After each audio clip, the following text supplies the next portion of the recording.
Jhang you ने सोचा था कि सटीक समाचार वर्ष के अंत तक आ जाएगा, लेकिन आश्चर्यजनक रूप से प्रतिक्रिया बहुत पहले आ गई। उसे इस बात पर आश्चर्य हुआ कि आवास की कीमत वास्तव में बहुत सस्ती थी। अभी यह बहुत सस्ता नहीं लग सकता, लेकिन भविष्य में यह बिल्कुल सस्ता सौदा होगा। यदि यूनिट पर यह प्रतिबंध न होता, जिसका अर्थ था कि वह केवल एक ही घर खरीद सकती थी, तो वह सचमुच अधिक ऋण लेना पसंद करती। आखिरकार ये सिर्फ 30 साल का ऋण है। जब समय आएगा एक मकान पूरी तरह बेचकर, क्या उसे सेवानिवृत्ति के बारे में भी चिंता करनी होगी? लेकिन इससे कोई फर्क नहीं पड़ा।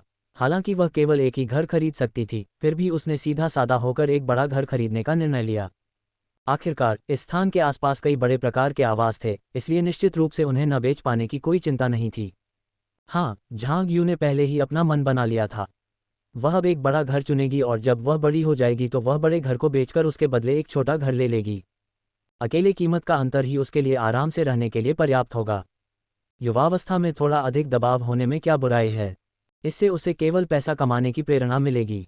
इस पर विचार करने के बाद झांग यू ने सीधे एक डुप्लेक्स अपार्टमेंट चुना, जिसमें एक स्वीट, एक अतिथि बाथरूम, भोजन कक्ष, लिविंग रूम और निचली मंजिल पर एक बड़ा रसोई घर था। ऊपर की मंजिल पर 3 शयन कक्ष और 2 स्नानघर थे, जो 2 या 3 बच्चों वाले परिवारों या 3 पीढ़ियों के एक साथ रहने के लिए बिक्री के लिए उपयुक्त थे। बेशक बड़े घर में न केवल घर की लागत अधिक होती है, बल्कि सजावट के लिए भी काफ़ी धन की आवश्यकता होती है। झांग यू ने लंबी सांस ली। पैसा कमाने के लिए अभी भी कड़ी मेहनत करनी होगी। भले ही आवास की कीमत महंगी न हो, लेकिन बड़ा आकार इसे महंगा बना देता है। वास्तव में झांग यू को थोड़ी चिंता थी कि एक बार जब उन्हें पता चलेगा कि उसने इतना बड़ा घर खरीद लिया है, तो झांग दागू और अन्य लोग वहां जाने का सुझाव दे सकते हैं। आखिरकार वहां का वातावरण अच्छा है और घर इतना बड़ा है कि वे हर तरह के काम कर सकते हैं। लेकिन झांग यू ने संकेत दिया कि हार मानने का सवाल ही नहीं उठता। वित्त प्रबंधक को पता था कि झांग यू ने वह इलाका इसलिए चुना क्योंकि वहां कीमतें कम थीं और उसके पास ज़्यादा पैसे नहीं थे। उन्होंने यह उम्मीद नहीं की थी कि वह परिसर में सबसे बड़ी इकाई का चयन करेगी। इस प्रकार के मकान को बेचना बहुत कठिन है, क्योंकि मकान और सजावट दोनों ही महंगे होते हैं। ये निश्चित रूप से उन परिवारों के लिए उपयुक्त होगा जिनमें 3 पीढ़ियां एक साथ रहती हैं। लेकिन झांग यू को देखकर ऐसा लग रहा था कि उसे इसकी जरूरत नहीं थी। वित्त प्रबंधक शुरू में हस्तक्षेप नहीं करना चाहते थे, क्योंकि यह झांग परिवार का मामला था और वे इसे आंतरिक रूप से सुलझा सकते थे। लेकिन जब उसे वह समय याद आया जब ड्राइवर झांग यू को शहर से बाहर ले जा रहा था और वह उसकी मां से टकरा गया था, तो उसके मन में उसके बारे में कोई अच्छी धारणा नहीं बनी। वह अपने बेटे के प्रति पक्षपातपूर्ण थी और झांग यू के प्रति उसके मन में कोई अच्छी भावना नहीं थी। हालांकि वे रवाना होने वाले थे, फिर भी वह झांग यू को मनाने की कोशिश कर रही थी, उसे पुनर्विचार करने के लिए कह रही थी और कह रही थी कि यदि संभव हो तो शहर से बाहर जाने की कोई आवश्यकता नहीं है। उन्होंने ये भी सुझाव दिया कि यदि नेता सहमत नहीं हुए तो झांग यू इस्तीफा दे सकते हैं। जितना अधिक वित्त प्रबंधक इसके बारे में सोचता, उतना ही उसे लगता कि झांग यू वास्तव में घर पर दयनीय थी। इस तथ्य के साथ कि झांग यू ने जो कपड़े पहने थे वे कई वर्षों से पहने हुए थे। उनका वित्तीय बोझ बहुत अधिक नहीं था, वह अकेली रहती थी और सरल निवेश रणनीतियों के बारे में थोड़ा बहुत जानती थी। उसका जीवन इतना बुरा नहीं होना चाहिए था। फिर भी उसने जो कपड़े पहने थे वे काफ़ी पुराने लग रहे थे। ऐसा नहीं था कि झांग यू को यह नहीं पता था कि उसे कैसे कपड़े पहनने चाहिए। शहर से बाहर रहने के दौरान वह अपने आप को काफ़ी अच्छी तरह से साफ सुथरा रखने में कामयाब रही। उनके लिए ये स्पष्ट था कि झांग यू की दयनीय स्थिति उसके परिवार से संबंधित थी। ये सोचकर कि शहर से बाहर जाने के बाद से उसने अपना काम कितनी अच्छी तरह से किया है, स्थानीय व्यापार और वित्तीय स्थिति पर उसकी अच्छी पकड़ है, इसे ध्यान में रखते हुए वित्त प्रबंधक ने महसूस किया कि उसे थोड़ी चिंता दिखानी चाहिए। वित्त प्रबंधक: झांग यू, मुझे याद है कि आपने एक बार कहा था कि आप अमीर नहीं हैं, इसीलिए आपने उस क्षेत्र के घरों को चुना। फिर तुमने इतना बड़ा घर क्यों चुना? हो, वित्त प्रबंधक के क्यू संदेश को देखकर झांग यू दंग रह गया। क्या यह उसकी चिंता थी? कुछ सोचने के बाद चून की नेता ने पहले ही पूछ लिया था, तो वह बोल सकती थी। झांग यू, मैं सोच रहा था कि चूंकि मैं केवल एक ही घर खरीद सकता हूं, इसलिए बेहतर होगा कि मैं एक बड़ा घर खरीद लूं। झांग यू, जब कीमतें बढ़ जाएंगी और मैं बूढ़ा हो जाऊंगा तो मैं बड़ा घर बेचकर छोटा घर ले लूंगा। कीमत में यह अंतर मेरे लिए अपने बाद के वर्षों का आनंद लेने के लिए पर्याप्त होगा। यह कोई ऐसी बात नहीं थी जिसे वह छिपा रही थी। झांग यू ने अपने विचारों को छिपाया नहीं। आखिरकार, मैं शादी नहीं करूंगी, मैं नहीं करना चाहती। मुझे लगता है कि अकेले रहना काफ़ी अच्छा है। झांग यू, तो मैं निवेश या मकान खरीद बेचकर सेवानिवृत्ति के लिए धन कमाना चाहता हूँ। वित्त प्रबंधक को उम्मीद नहीं थी कि झांग यू इस तरह सोचेगी, लेकिन वह ये भी नहीं कह सकता था कि वह गलत थी। यद्यपि उसके बच्चे थे, फिर भी क्या वह सचमुच देखभाल के लिए उन पर भरोसा कर सकता था? उनके अपने अपने करियर और पढ़ाई थी। जब बात उसके माता पिता की बीमारी की आई तो वह वास्तव में उनकी कितनी देखभाल कर सका। यदि आपके पास पैसा है तो आपको बुढ़ापे की चिंता करने की जरूरत नहीं है। आप उच्च श्रेणी के नर्सिंग होम में रह सकते हैं, नर्सों को रख सकते हैं, पर्याप्त धनराशि से समस्या हल हो जाएगी। वित्त प्रबंधक ने एक क्षण सोचा, लेकिन वह स्थान तो बहुत दूर है। आप कैसे उम्मीद करते हैं कि यह लोकप्रिय हो जाएगा? झांग यू को पता था कि वित्त प्रबंधक अदूरदर्शी नहीं था। उनका चयन मनमाना था क्योंकि वहां अन्य मकानों की कोई कमी नहीं थी। इसके अलावा कंपनी के भूखंड वास्तव में खराब नहीं थे, चाहे वे कहीं भी हों, अच्छे थे। लेकिन जो सबसे अधिक मूल्यवान था वह था जिसे झांग यू ने खरीदा था। वह किसी और को ये बात नहीं बताती, लेकिन यह वित्त प्रबंधक उसके प्रति काफी अच्छा था। झांग यू, मुझे लगता है कि वहाँ बहुत अच्छा है। लोग अब धनवान हैं और गुणवत्तापूर्ण जीवन की चाह रखते हैं। झांग यू, मैं वहाँ गया हूँ, हालांकि यह थोड़ा दूर है, ये समय के साथ विकसित होगा। झांग यू, वहाँ कोई कारखाने नहीं है, इसलिए कोई प्रदूषण नहीं है, और हवा भी अच्छी है। झांग यू, ये वास्तव में रहने योग्य जगह है। हो सकता है कि भविष्य में उस क्षेत्र में आवास की कीमतें बहुत अधिक हो जाएं। बेशक, यह उनका मामला था कि नेता इस पर विचार करेंगे या नहीं और स्थान बदलने को तैयार होंगे या नहीं। जहां तक उसका सवाल है, वह पहले ही काफी दयालु हो चुकी थी। झांग यू के संदेश को काफी देर तक देखने के बाद वित्त प्रबंधक को लगा कि उसे एक बार कोशिश करनी चाहिए। शहर के केंद्र की संपत्तियां वास्तव में अच्छी थीं, लेकिन क्या उनके परिवार को वास्तव में उनकी कमी थी? उनका वेतन ऊंचा था और यदि उन्हें सचमुच घाटा भी होता तो कोई फर्क नहीं पड़ता, वे और अधिक खरीद सकते थे। इसके अलावा उनका मानना था कि शहर के विकास के साथ शहर के केंद्र का निश्चित रूप से विस्तार होगा और वहां संपत्ति की कीमतें देर सवेर बढ़ जाएंगी। इस विचार को ध्यान में रखते हुए वित्त प्रबंधक ने अपने परिवार से परामर्श किए बिना दूसरे पड़ोस में जाकर रहने का निर्णय लिया और निश्चित रूप से सबसे बड़ा घर चुना। उनके बेटे की शादी के बाद यदि वह साथ रहने को तैयार हो तो वे साथ रहेंगे, यदि नहीं तो वह और उसकी पत्नी तथा बुजुर्ग लोग वहां रह सकते हैं। यदि वह भी उपयुक्त न हो तो वह एक छोटे घर में चले जाएंगे, लेकिन किसी भी स्थिति में उन्हें अपनी जेब से अधिक खर्च नहीं करना पड़ेगा। चूंकि मकान खरीदना एक बार का सौदा था, इसलिए बड़ी रकम खरीदना नुकसानदेह नहीं था, खासकर लागत मूल्य पर। यदि पैसा पर्याप्त न हो तो वे ऋण ले सकते थे। झांग यू को इस बात का कोई अंदाजा नहीं था कि उसके शब्दों ने वित्त प्रबंधक को अपना मन बदलने पर मजबूर कर दिया है। जब बाद में उन्हें उस घर की वित्तीय संभावनाओं के बारे में पता चला तो वे झांग यू के काफी समर्थक बन गए। वह पैसों का हिसाब लगाने में व्यस्त थी क्योंकि उसने निश्चित रूप से बजट पार कर लिया था। अगर वह इसे ठीक से नहीं समझ पाती तो ये काम नहीं होता। मुझे पैसे बचाने शुरू करने की जरूरत है। झांग यू को याद आया कि डाउन पेमेंट या तो 20% या 30% था। जहां तक विशिष्ट बातों का सवाल है, वह वास्तव में याद नहीं कर सकी। इसे भूल जाओ, चलो 30% पर चलते हैं। यदि केवल 20% की ही आवश्यकता हो तो भी ठीक रहेगा, क्योंकि अधिक धन होना हमेशा बेहतर होता है। यदि किसी के पास पर्याप्त धन नहीं है तो वह हमेशा अपने माता पिता या भाई बहनों से उधार ले सकता है। लेकिन झांग यू जानती थी कि वह इस पर कभी भरोसा नहीं करेगी। हर कोई घर खरीद रहा था और यह पहले से ही इतना अच्छा था कि लोग ऋण के लिए उसके पास नहीं आते थे। रुको, झांग यू को एक और बड़ी रकम याद आई जो वह भूल गई थी। मेरे आवास कोष में अभी भी पैसा है, तो ब्याज भी ज्यादा नहीं है। झांग यू की अभिव्यक्ति तुरंत बदल गई, क्योंकि उसने सोचा कि इतनी बड़ी राशि से अग्रिम भुगतान का कुछ हिस्सा तो पूरा हो ही जाएगा। अगर इसमें बालकनी होती तो बहुत अच्छा होता। हालांकि बालकनी को सजाना महंगा हो सकता है, लेकिन इससे अंततः अधिक जगह मिलेगी। झांग यू ने जम्हाई लेते हुए अपने दिल में लगातार प्रार्थना की, मुझे आशा है कि मैं यहाँ और अधिक समय तक रह सकूंगी, ताकि वह अधिक धन कमा सके। और वापस जाते समय कौन जानता है कि उसे किस सहायक कंपनी में भेजा जाएगा या फिर उसके लिए कोई पद मिल जाएगा। झांग यू उठकर एक गिलास जूस लेने के लिए रसोई में चला गया, फिर खिड़की के सहारे झुककर बाहर के दृश्य को देखने लगा। ये सचमुच बहुत सुंदर है और जब मैं अपने नए घर में आ जाऊंगी तो यह और भी अधिक जीवंत हो जाएगा। झांग यू ने फिर जम्हाई ली, पढ़ने का समय हो गया है। यद्यपि वह शहर से बाहर काम कर रही थी, फिर भी उसने पिछले कुछ महीनों का भरपूर आनंद लिया था। यदि संभव हुआ तो मैं यही काम करना जारी रखूंगी। पीछे जाकर वह अच्छी स्थिति की उम्मीद नहीं कर सकती थी, इसलिए बेहतर होगा कि वह अपनी वर्तमान कंपनी में ही बनी रहे।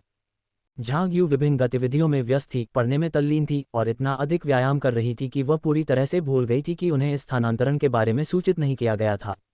नए साल की छुट्टियों तक उसे याद नहीं आया कि कोई गंभीर समस्या थी, उन्होंने उसे इसकी सूचना ही नहीं दी थी। झांग यू ने इस पर विचार किया और सोचा कि क्या उन्हें लगता था कि उसके साथ व्यवहार करना कठिन है और इसीलिए उन्होंने उसे अंधेरे में रखा। लेकिन फिर जब काम की जरूरत थी तो वे उसे कैसे बाहर कर सकते थे? कुछ विचार करने के बाद झांग यू ने यह पूछने का निर्णय लिया कि क्या उन्होंने समझौते पर हस्ताक्षर कर दिए हैं। लेकिन जब उसने ऐसा किया तो उसे पता चला कि समझौता अभी तक हस्तांतरित भी नहीं हुआ था। झांग यू हक्का बक्का रह गया, उसे स्थिति समझ में नहीं आ रही थी। पान हुआन को वास्तव में समझ नहीं आ रहा था कि वह इसे कैसे समझाए। किसी ने भी स्थानांतरण में ऐसी समस्या की उम्मीद नहीं की थी। आपका घरेलू पंजीकरण अभी भी आपके परिवार के घर पर ही है। झांग यू ने जवाब दिया, ठीक है, आप मुझे अपना घरेलू पंजीकरण स्थानांतरित करने के लिए मजबूर नहीं करना चाहते हैं, है ना? हे भगवान! झांग यू इतना हताश हो गया कि उसने टिप्पणी नहीं की। मुझे घर नहीं चाहिए, मैं हस्ताक्षर कर सकता हूँ। पान हुआन ने पूछा, लेकिन अगर आप घर नहीं चाहते हैं तो आपका घरेलू पंजीकरण कहाँ होगा? ठीक है, झांग यू ने इस पर विचार किया। ये वास्तव में एक समस्या थी। ये तो बताने की जरूरत ही नहीं कि वे पैन हुआन के नए घर में उसका पंजीकरण कराने से खुश होंगे या नहीं। सच तो यह है कि झांग यू भी उनके साथ घरेलू पंजीकरण साझा नहीं करना चाहता था। यदि कभी भी घरेलू रजिस्ट्री से संबंधित आधिकारिक कार्य निपटाने की बात आई तो वे निश्चित रूप से उसका गला घोंट सकते थे। यद्यपि मूल मालिक को ऐसी समस्या का सामना नहीं करना पड़ा था, लेकिन इसका मतलब यह नहीं था कि इस बार ऐसी समस्या नहीं होगी। झांग यू ने इस पर गहराई से विचार किया और निर्णय लिया कि सबसे सुरक्षित विकल्प यही है कि वह अपने घरेलू पंजीकरण को अपने ही हाथों में रखे। वह कोई बड़ा घर तो नहीं खरीदेगी, लेकिन वह एक छोटा सा घर, जैसे कि स्टूडियो, जरूर खरीद सकती है और उसे किराए पर दे सकती है। जब उसके घर के नवीनीकरण का समय आया तो वह उसे सीधे बेच सकती थी या फिर किराया वसूलना जारी रख सकती थी। इस बात को ध्यान में रखते हुए झांग यू ने दृढ़ता से कहा, तो फिर यही बात है। मैं नए साल के बाद वापस आऊंगा और एक स्टूडियो खरीदूंगा तथा अपना घरेलू पंजीकरण तुरंत वहां स्थानांतरित कराऊंगा। बुजुर्ग दंपति ने वास्तव में इस बात पर चर्चा की थी कि क्या झांग यू को घर लेने दिया जाए या घरेलू पंजीकरण को स्थानांतरित कर दिया जाए। काफी देर तक सोचने के बाद उन्होंने झांग यू को अपनी पसंद खुद चुनने देने का फैसला किया, ताकि बाद में वह पक्षपात के लिए उन पर आरोप न लगा सके। हालांकि पान हुआन ने यह उम्मीद नहीं की थी कि जब झांग यू को घरेलू पंजीकरण के मुद्दे के बारे में पता चलेगा तो वह सीधे तौर पर अपना पंजीकरण कहीं और स्थानांतरित करने का इरादा व्यक्त करेगी। पान हुआन ने इसके बारे में सोचा और फिर भी झांग यू को एक बार फिर मनाने की कोशिश करने का फैसला किया। यदि आप अपना घरेलू पंजीकरण स्थानांतरित करते हैं तो आपके पास घर में कोई हिस्सा नहीं होगा। क्या वह उसे घर लेने के लिए प्रोत्साहित कर रही थी? क्या उसने पहले भी यथासंभव तिरस्कार नहीं दिखाया था? क्या वह सोच रही थी कि यदि वह परिवार के विध्वंस मुआवजे से घर ले लेती है तो उसे अपनी इकाई द्वारा आवंटित घर को अपने पास रखने की कोई आवश्यकता नहीं है और इसे झांग गोहुआ और अन्य लोगों को दिया जा सकता है? झांग यू ने जितना अधिक इसके बारे में सोचा उतना ही उसे लगा कि यह मामला होना चाहिए। नहीं, मैं अभी एक छोटा स्टूडियो खरीदूंगी, इसकी कीमत केवल 30 से 50 हजार के आसपास है। जब मैं इसे किराए पर देता हूं तब भी मुझे 4 से 500 रुपये प्रति माह मिल जाते हैं। झांग यू, कुछ वर्षों में जब घर की अंतिम किस्त चुकाने का समय आएगा तो मैं इसे बेचकर अग्रिम भुगतान के लिए कुछ धनराशि जुटा सकता हूं। जब पान हुआन ने यह सुना तो वह अच्छी तरह से समझ गई कि झांग गोहुआ और अन्य लोगों को झांग यू का अपार्टमेंट पाने की उम्मीद नहीं करनी चाहिए। पान हुआन ने मन ही मन आह भरी, जब तक तुमने निर्णय ले लिया है तब तक सब ठीक है। तो क्या आप नए साल के दिन वापस आ रहे हैं? झांग यू ने सहमति में कहा, ठीक है, मैं नए साल के दिन वापस आऊंगा, घर देखूंगा और छुट्टियों के दौरान एक खरीदने की कोशिश करूंगा। छुट्टियों के बाद मैं संपत्ति के स्वामित्व से निपटूंगा और फिर अपने घरेलू पंजीकरण को स्थानांतरित करूंगा। इस गणना के साथ झांग यू को लगा कि उसके पास वास्तव में समय की कमी है। कुछ देर सोचने के बाद उसने छुट्टी लेने का निर्णय लिया। अधिक समय होने का मतलब होगा कि भागदौड़ नहीं करनी पड़ेगी। जहां तक झांग यू के 2 दिन की अतिरिक्त छुट्टी लेने की बात है तो निश्चित रूप से कोई भी इससे असहमत नहीं होगा। जब झांग गोहुआ और अन्य लोगों को पता चला कि झांग यू वास्तव में एक घर खरीदने और अपने घरेलू पंजीकरण को स्थानांतरित करने की योजना बना रही है, जिससे ये संकेत मिलता है कि वह रहने और घर लेने के लिए तैयार नहीं है, तो वे सभी दंग रह गए। झांग गोहुआ ने पान हुआन को अविश्वास से देखा। क्या लिटिल यू वास्तव में एक घर खरीदने की योजना बना रहा है? वह झांग यू के घर का हिस्सा लेना चाहता था, लेकिन वह जानता था कि न तो झांग शहुआ और उसकी पत्नी और न ही झांग होंग और उसका पति सहमत होंगे, इसलिए वह अनिच्छा से ही घर को 3 परिवारों के बीच बांटने का सुझाव दे सका। बेशक यह इस बात पर निर्भर था कि झांग यू ध्वस्त घर पर दावा करने के लिए तैयार हो, जिससे उन्हें योजना के साथ आगे बढ़ने की अनुमति मिल सके। लेकिन उन्हें आश्चर्य हुआ कि झांग यू ने हार मान ली थी, जिससे वे अनिश्चित हो गए कि क्या करें। रुको, ये सही नहीं है। झांग होन को बहुत आश्चर्य हुआ। क्या लिटिल यू इस साल अपने काम के माध्यम से एक अपार्टमेंट सुरक्षित नहीं करने वाली थी, जिसके लिए उसे पर्याप्त धनराशि की आवश्यकता थी? अगर वह अभी घर खरीदती है तो उसके पास पहले से मौजूद पैसों का क्या होगा? झांग होन की सांसें तेज हो गईं, ये सोचकर कि अगर ऐसा है तो लड़की ने पहले भी काफी पैसे बचाए होंगे। चांग यून ने सोचा, यदि झांग यू ने एक घर खरीद लिया और एक बार यह जगह ध्वस्त हो गई तो वृद्ध दंपति को किराए पर लेने की आवश्यकता नहीं होगी, वे झांग यू के नाम से घर में रह सकते हैं। इस एहसास के साथ वह एक महत्वपूर्ण धनराशि बचाने की संभावना से रोमांचित महसूस करने लगी। चियांग युन ने झांग गोहुआ की ओर देखा, यह मानते हुए कि उसे उसकी बात समझनी चाहिए। झांग गोहुआ ने भी इस संभावना के बारे में सोचा था। यदि झांग यू ने कोई मकान खरीदा है तो झांग दागू और उनकी पत्नी का उसमें रहना सामान्य बात होगी, क्योंकि मकान को खाली छोड़ना व्यर्थ होगा। झांग हॉन को ईर्ष्या का एहसास हुआ, क्योंकि उसे उम्मीद नहीं थी कि झांग यू एक और घर खरीदेगा। वह इतने वर्षों से विवाहित थी, लेकिन उसने कोई मकान नहीं खरीदा था तथा अभी भी अपने नियोक्ता द्वारा उपलब्ध कराए गए मकान में रह रही थी। झांग होंग ने अपना कप पकड़ा, विचारों में खो गई और उस दिन को याद किया जब उसने कहा था कि झांग यू कुछ खास नहीं कर पाएगा। उसे लियू हुई की उदासीन अभिव्यक्ति याद आई। क्या सचमुच ज्योतिषी के शब्द इतने सटीक होते हैं? वह बस एक स्टूडियो खरीद रही है, 30 से 50 हजार में। पान हुआन ने उदासीनता से कहा, जिसका अर्थ था कि झांग यू बस एक छोटा सा कमरा खरीद रही थी। आह, चियांग यून आश्चर्यचकित था, वह इतना छोटा घर खरीद रही है। यहाँ तक कि डूजिया भी थोड़ा निराश था, क्योंकि 2 बेडरूम वाला कमरा छोड़ने से 7 या 800 की बचत होगी, इसलिए जहाँ तक संभव हो 1 या 2 कमरे बचाना उचित था। ये सिर्फ घरेलू पंजीकरण सुरक्षित करने के लिए है और वह इसे खरीदने के बाद इसे किराए पर देने का इरादा रखती है। सभी को विभिन्न भावों के साथ गणना करते देख पान हुआन ने मन ही मनाह भरी। नए साल के दिन झांग यू घर लौटने के बाद वह झांग परिवार के घर दिखाने के लिए गई। आखिरकार वह वापस आ गई थी और दिखाई नहीं दे सकती थी।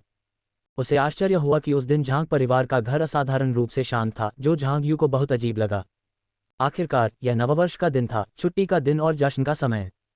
क्या वहाँ बहुत से लोगों को एक साथ भोजन करने के लिए वापस नहीं आना चाहिए? यदि सामने का दरवाज़ा खुला न होता तो वह सचमुच यही सोचती कि वे लोग बाहर खाना खाने गए हैं। अभी भी आसपास कुछ पड़ोसी थे जो नहीं गए थे, लेकिन उनकी पिछली यात्रा की तुलना में उनमें से काफ़ी लोग पहले ही जा चुके थे। एक बुजुर्ग पड़ोसी अपना सामान पैक कर रही थी जब उसने झांग यू को देखा। छोटे यू, तुम वापस आ गए। झांग यू ने गुनगुनाते हुए उसका अभिवादन किया। क्या मेरे माता पिता बाहर गए हैं? शायद वे समझौते पर चर्चा करने के लिए स्थानांतरण कार्यालय गए थे। बूढ़ी महिला ने अपनी चीज़ों को छांटते हुए कहा, कुछ चीज़ें नए घर में नहीं ले जाई जा सकती थीं, लेकिन बेची जा सकती थीं। यदि किसी समझौते पर हस्ताक्षर हो सकते हैं तो उस पर हस्ताक्षर कर दीजिए। इसे जारी रखने की कोई आवश्यकता नहीं है, अन्यथा जब बाकी सभी लोग चले जाएंगे तो ये जगह चोरों और बदमाशों से भर जाएगी। बूढ़ी महिला वास्तव में समझ नहीं पाई कि झांग दागू और उसकी पत्नी क्या सोच रहे थे। अतीत में जब यहाँ बहुत से लोग रहते थे तब यदि चोर और उपद्रवी भी होते थे तो वे बहुत निर्लज नहीं होते थे, लेकिन अब यह अलग है।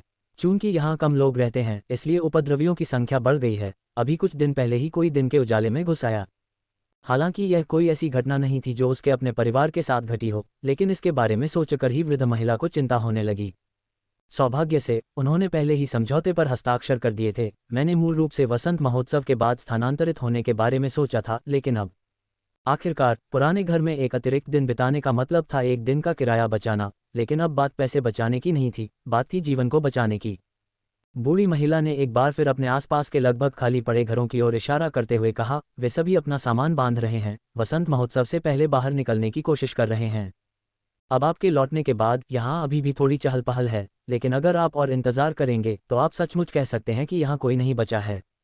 अपने पिछले जीवन में झांग दागू ने कागजात पर जल्दी हस्ताक्षर कर दिए थे और नए साल के दिन से पहले ही बाहर चले गए थे, इसलिए उन्हें कभी भी ऐसी परेशानियों का सामना नहीं करना पड़ा। अब स्थिति ये थी कि यह सुरक्षित स्थान नहीं रह गया था, विशेषकर तब जब यहाँ केवल 2 बुजुर्ग लोग रहते थे। लेकिन क्या किया जा सकता था? झांग यू ने असहाय व्यंग्यात्मक मुस्कान के साथ कहा, ये वास्तव में ऐसा कुछ नहीं है जिसका निर्णय मैं स्वयं कर सकूं। मेरे माता पिता के अपने विचार हैं और मेरे पास उन्हें मनाने का कोई तरीका नहीं है। अगर मैं बहुत ज़्यादा दबाव डालूंगा तो वे निश्चित रूप से सोचेंगे कि मैं उनके पैसे के पीछे हूं। लेकिन फिर भी धन्यवाद, मैं अपने बड़े भाई और अन्य लोगों से बाद में बात करूंगी। झांग यू ने सोचा कि अगर वह नहीं जानती तो शायद यह माफ़ करने लायक होगा, लेकिन अब जब वह स्थिति से अवगत थी तो वह ये दिखावा नहीं कर सकती थी कि यह उसकी चिंता का विषय नहीं है और उसे झांग गोहुआ और अन्य लोगों के साथ इस पर चर्चा करने की आवश्यकता है। वास्तव में स्थानांतरण में तेजी लाने की आवश्यकता थी, अन्यथा यदि वास्तविक समस्या उत्पन्न हुई तो पछताने में बहुत देर हो जाएगी।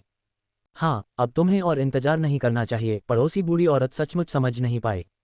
झांग परिवार के सभी बच्चे काफ़ी निपुण लग रहे थे, इसलिए उसे यह समझ नहीं आ रहा था कि झांग दागो और उसकी पत्नी इतने जिद्दी क्यों थे। वैसे क्या तुम्हें पता है कि तुम्हारे भाई कई हफ्तों से वापस नहीं आए हैं? बूढ़ी औरत ने झांग यू से गपशप भरे लहजे में पूछा। क्या झांग गोहुआ और अन्य लोग कई सप्ताह से वापस नहीं आए थे? झांग यू ने आश्चर्य से उसकी ओर देखा। तुम कह रही हो कि मेरे भाई वापस नहीं आए हैं?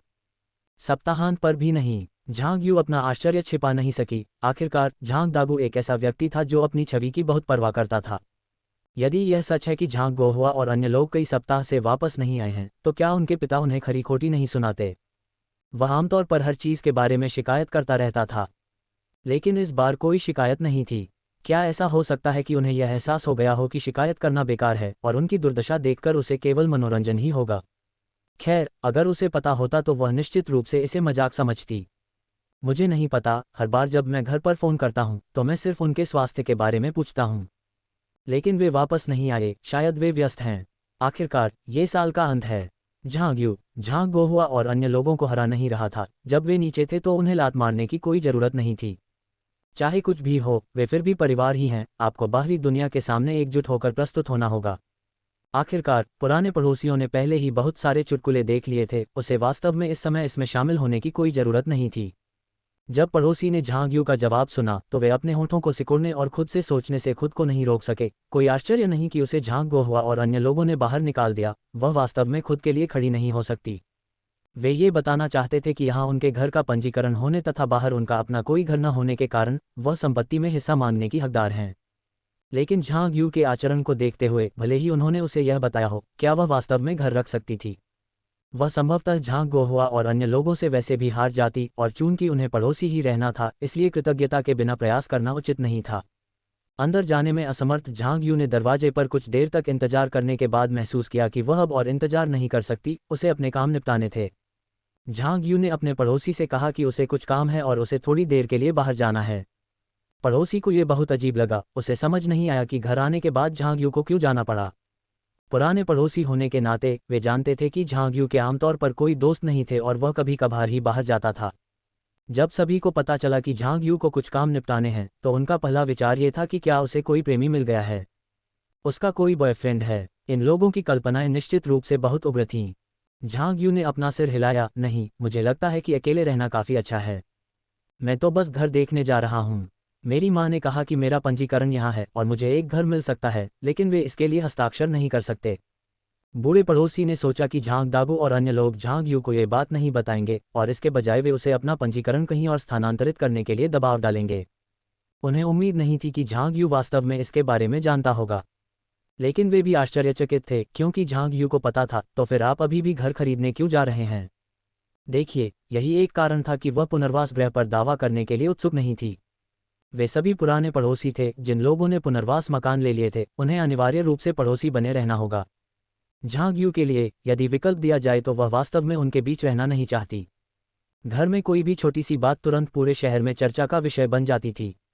मेरे भाइयों पर भारी बोझ है, जबकि मैं तो अकेला व्यक्ति हूँ। मुझ पर दबाव बहुत ज़्यादा नहीं है। अगर मैं कोई घर ले लूँ और वे भी ले लें तो उन्हें बहुत सारा पैसा चुकाना पड़ेगा। मैं अब कुछ हद तक सक्षम हूँ। मैं अपना घर खुद खरीद सकता हूँ। इसे देखते हुए मैं उनके साथ प्रतिस्पर्धा नहीं करना चाहता। झांग सचमुच खुद से प्रभावित थी। वह सचमुच एक अच्छी इंसान थी।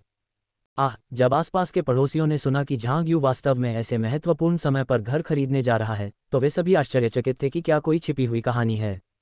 उन्होंने कभी उम्मीद नहीं की थी कि झांग ऐसी बात कहेगा, और इससे वे सचमुच काफ़ी चौंक गए। ये सोचने वाली बात है कि घर में चाहे जितने भी बच्चे हों, जैसे ही पुनर्वास की बात आती है तो ये तुरंत एक बड़ा हंगामा बन जाता है। कोई नहीं जानता कि किसी समझौते पर पहुंचने के लिए कितनी बातचीत करनी पड़ेगी, और तब भी ऐसे लोग होते हैं जो असंतुष्ट महसूस करते हैं। और फिर भी यहाँ मूर्ख झांग ने झांग गोहुआ और अन्य लोगों के बारे में बयान दिया कि उन पर भारी बोझ है और उन्हें विचारशील होने की आवश्यकता है। हर कोई झांग दागू से ईर्ष्या करता था। वे समझ नहीं पा रहे थे कि इतना कंजूस परिवार झांग जैसे अच्छे व्यक्ति का पालन पोषण कैसे कर सकता है। यदि उनके अपने बच्चे इतने विचारशील होते तो मामला इतना लंबा नहीं खींचता और अब तक निश्चित रूप से सुलझ गया होता। झांग जानती थी कि कुछ लोग उसे मूर्ख समझते थे और कभी कभी वह भी काफ़ी मूर्ख महसूस करती थी, लेकिन उसने खुद को ये सोचकर सांत्वना दी कि शायद मूर्खों का भी अपना भाग्य होता है। जिस रियल एस्टेट एजेंट के साथ वह संपर्क में थी, उससे मिलने के बाद झांग तुरंत घरों को देखने के लिए उसके पीछे चली गई। यद्यपि अब विक्रेता अधिक थे, फिर भी खरीदार भी बहुत थे। झांग ने जिन संपत्तियों पर विचार किया था, उनमें से कई उसके मन बनाने से पहले ही बिक गईं। लेआउट अच्छा था, लेकिन जब घर खरीदने की बात आई तो इसे व्यक्तिगत रूप से देखना अभी भी महत्वपूर्ण था। रियल एस्टेट एजेंट के साथ कई मकान देखने के बाद झांग ने अंततः एक ऐसा मकान चुना जो उसके बजट से अधिक था। मूलतः वह एक ऐसा घर खरीदना चाहती थी जिसकी लागत 50,000 से अधिक न हो, लेकिन यद्यपि यह स्थान एक बेडरूम का था, यह एक बेडरूम वाला था जिसमें एक बैठक कक्ष भी था। यद्यपि बैठक कक्ष में प्रकाश रसोईघर और बाथरूम से आने वाली रोशनी पर निर्भर करता था, लेकिन रोशनी अभी भी ठीक थी, रसोईघर ठीक था और बाथरूम भी।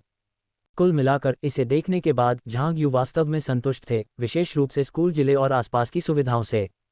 यदि आप मूल्यवृद्धि की संभावना पर विचार करें तो यह वास्तव में एक अच्छा सौदा था, लेकिन एकमात्र समस्या ये थी कि मकान की कीमत 80,000 थी।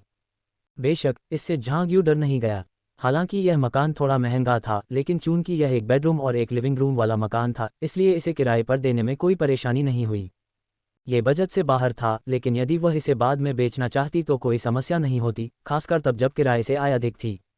वह इसे कम से कम 800 रुपये में किराए पर दे सकती थी।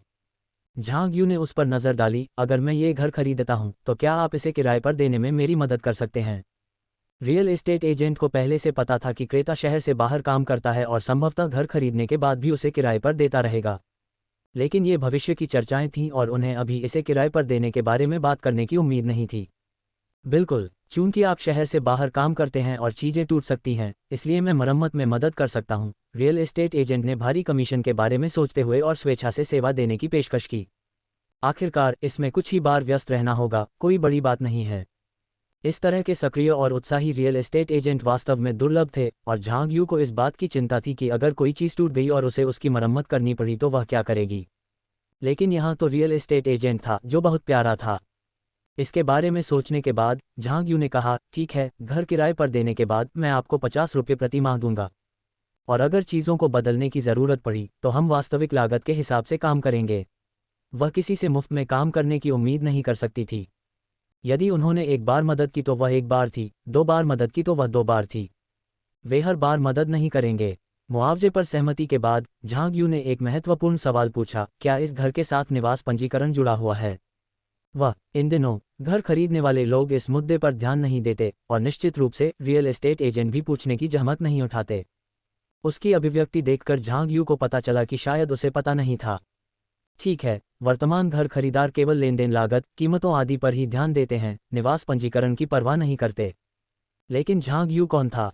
वह कैसे नहीं जान सकती? घर खरीदने के बाद मुझे अपना पंजीकरण कराना होगा। मैं नहीं चाहता कि जब मैं संपत्ति खरीदूं तो उस पर किसी और का पंजीकरण हो। अभी जब तक घर को ध्वस्त नहीं किया जा रहा है तब तक कोई बड़ी समस्या नहीं है, लेकिन अगर इसे ध्वस्त कर दिया गया तो क्या तब भी उनका इसमें कोई हिस्सा होगा? रियल एस्टेट एजेंट को लगा कि झांग यू बहुत ज़्यादा सोच रही है, लेकिन आखिरकार वह खरीदार थी और उसके लिए अतिरिक्त सतर्क रहना सामान्य बात थी। मैं इसके बारे में पूछूंगा। झांग यू ने स्वीकृति में गुनगुनाया, ठीक है, उन्हें बताई कि अगर पंजीकरण स्थानांतरित हो जाता है तो मैं तुरंत घर खरीद सकता हूं। इतने अच्छे स्थान और लेआउट के साथ वास्तव में किराए की चिंता नहीं होगी। जहां तक भविष्य में संपत्ति बेचने की बात है तो ये तो और भी कम चिंता की बात है, क्योंकि स्कूल डिस्ट्रिक्ट में अच्छा मकान होने पर कौन चिंता करेगा। विशेषकर चूंकि शयनकक्ष काफ़ी बड़ा है, इसलिए इसे 2 कमरों में विभाजित करना संभव है। झांग यू इस घर से अधिकाधिक संतुष्ट हो रहा है। यदि उसके लिए डुप्लेक्स न होता तो वह वास्तव में हर साल एक नई संपत्ति खरीदना चाहती।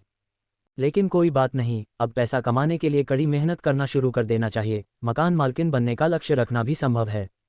एजेंट उत्साहित होकर कार्यालय लौटा और संपत्ति के मालिक की संपर्क जानकारी देखी तथा शीघ्रता से उनसे संपर्क किया। झांग यू के चेहरे पर भी आशा भरी हुई थी। वह नए साल के पहले दिन घर का काम निपटाने की उम्मीद कर रही थी और खुद को इधर उधर भागने की परेशानी से बचाना चाहती थी। फिर जब संपत्ति उसकी हो जाएगी तो वह उसे किराए पर दे सकेगी, जिससे उसे कुछ हजार रुपये मिल जाएंगे और नए साल के लिए उसके पास पैसे भी होंगे। कुछ ही देर में एजेंट ने प्रसन्न स्वर में फ़ोन रख दिया। बहन झांग, उस पते पर कोई निवासी पंजीकृत नहीं है। क्या सचमुच कोई घरेलू पंजीकरण नहीं है? मुझे पुलिस स्टेशन जाकर जांच करनी होगी। आखिरकार ये सिर्फ दूसरे पक्ष की बात पर भरोसा करने की बात नहीं थी। आखिरकार जब बात भविष्य की हो तो झांग यू बिल्कुल भी लापरवाह नहीं थी। एजेंट ने फिर से सकारात्मक रूप से सिर हिलाया, ठीक है, कोई घरेलू पंजीकरण नहीं है। खैर, झांग यू निर्णायक रूप से स्थिति की जानकारी लेने के लिए पास के पुलिस स्टेशन गया। पुलिस स्टेशन के कर्मचारी झांग यू का अनुरोध सुनकर चौंक गए। आप पूछ रहे हैं कि क्या कोई घरेलू पंजीकरण संलग्न है? झांग यू ने सिर हिलाया, ठीक है, अगर अभी घरों का पंजीकरण है और वे बाद में उन्हें स्थानांतरित नहीं करते हैं तो मैं क्या करूंगा यदि मैं कुछ वर्षों में घर बेचना चाहूं और पता चले कि वहां कई लोग पंजीकृत हैं जो तब मुझसे उन्हें स्थानांतरित करने की मांग करते हैं। इसके अलावा स्कूल अच्छा है। यदि वे पंजीकृत लोग यहीं रहते रहें और फिर स्कूल में दाखिला ले लें तो मुझे इसके बारे में पता भी नहीं चलेगा।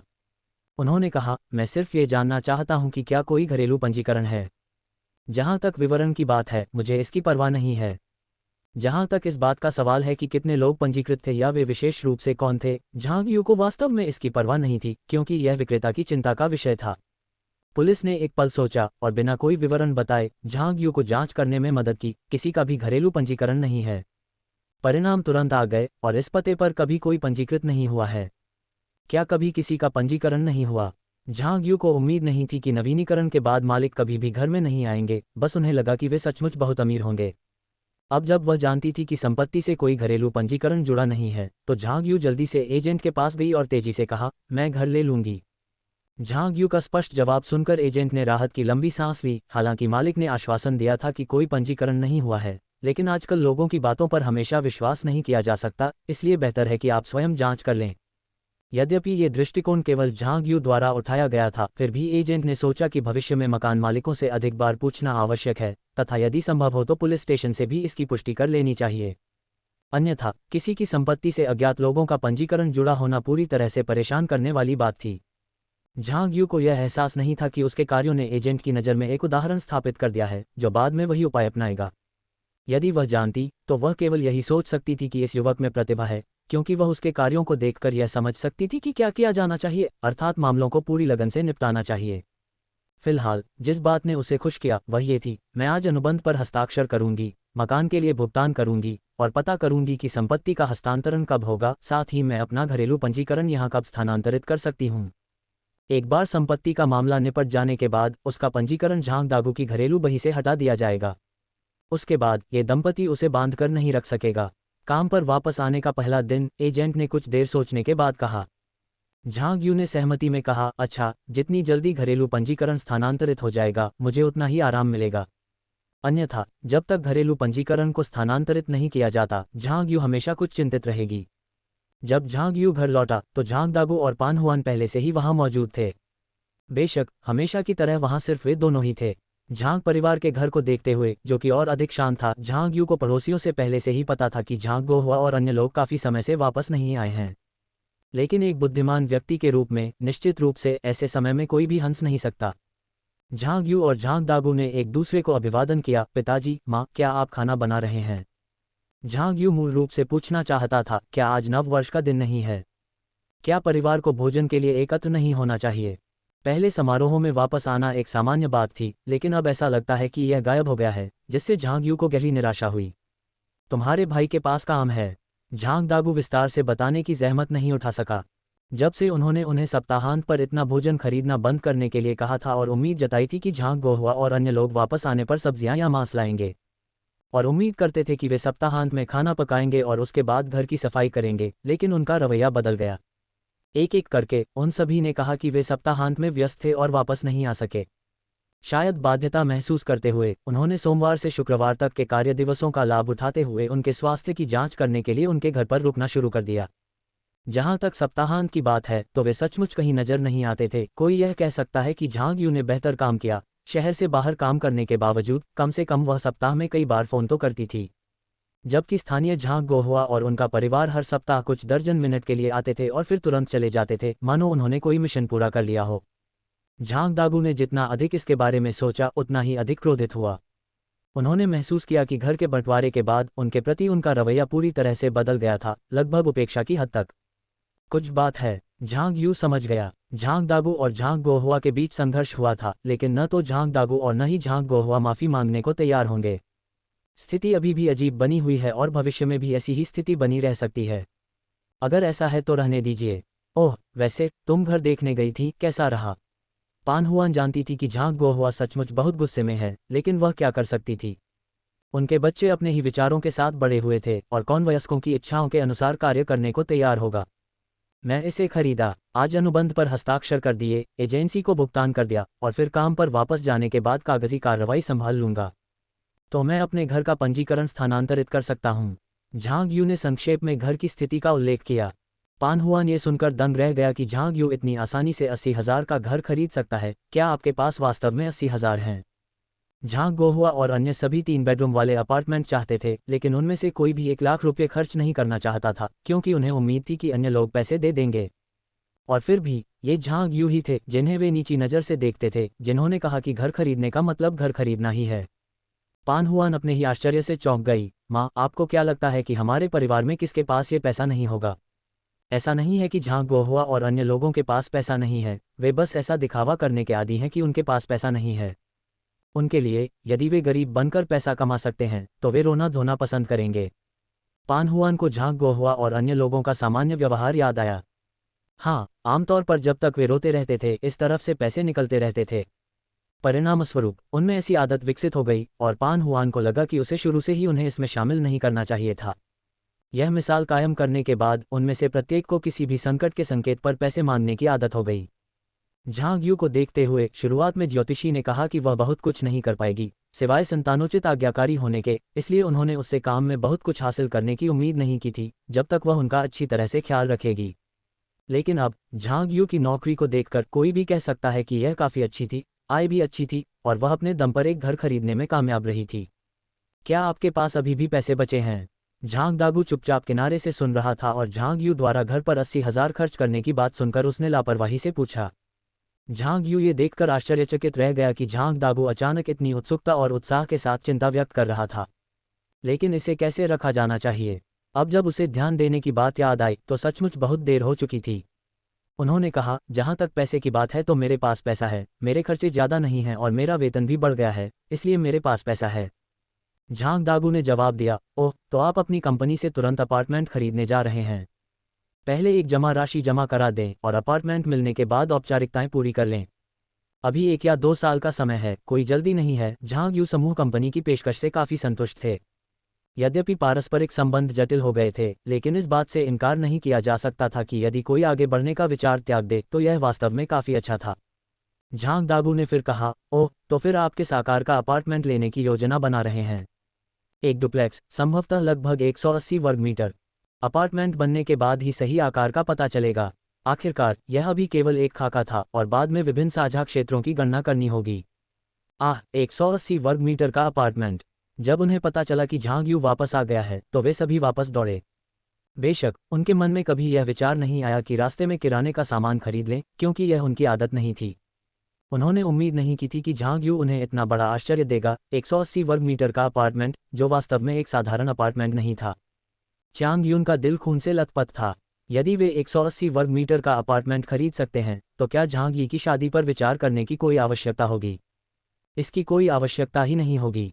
कुछ दिन पहले मिले जवाब के बारे में सोचते हुए, जिसमें दूसरे पक्ष ने कहा था कि वे झांग यी के साथ असंगत महसूस करते हैं, वह क्रोधित हो गई। क्या उपयुक्त नहीं है? ऐसे शब्द केवल एक विनम्र इनकार थे, लेकिन चाहे कितना भी विनम्र क्यों न हो, इनकार तो इनकार ही था। चियांग यून ने याद किया कि इन दिनों उन्हें कई अच्छे संपर्क वाले लोगों से विनम्र स्वीकृतियां मिली थीं। चियांग यून को नहीं पता था कि वह झांग यी के लिए अब भी एक अच्छी दुल्हन ढूंढ पाएगी या नहीं। इस समय उसे सचमुच बहुत निराशा महसूस हुई। लेकिन अगर वे झांग यी के लिए इतना बड़ा अपार्टमेंट खरीदने का खर्च उठा सकते हैं तो उसे विश्वास नहीं था कि वे लोग मना कर देंगे। वास्तव में वे खुद भी उसके सामने झुक सकते हैं। हालांकि उन्हें यह समझ में नहीं आया कि झांग यू, जो अकेला था, इतना बड़ा अपार्टमेंट क्यों खरीदेगा। अगर यह बर्बादी नहीं थी तो क्या थी? झांग शहुआ और उनकी पत्नी झांग होंग भी समान रूप से हैरान थे, जिन्हें समझ नहीं आ रहा था कि उन्होंने अचानक इतना बड़ा अपार्टमेंट क्यों खरीदा। अचानक उन्होंने इस संभावना पर विचार किया कि शायद झांग यू भविष्य में झांग दागू और उसकी मां को अपने साथ रहने देने की योजना बना रही है। यदि ऐसा होता तो क्या वे झांग यू के घर अक्सर जा पाते? जब झांग दागू ने सुना कि झांग यू इतना बड़ा अपार्टमेंट खरीद रहा है तो उसने भी इस संभावना के बारे में सोचा। छोटी यू, तुम इतनी बड़ी जगह खरीद रही हो, तुम मुझे और अपनी मां को वहां रखने की योजना नहीं बना रही हो?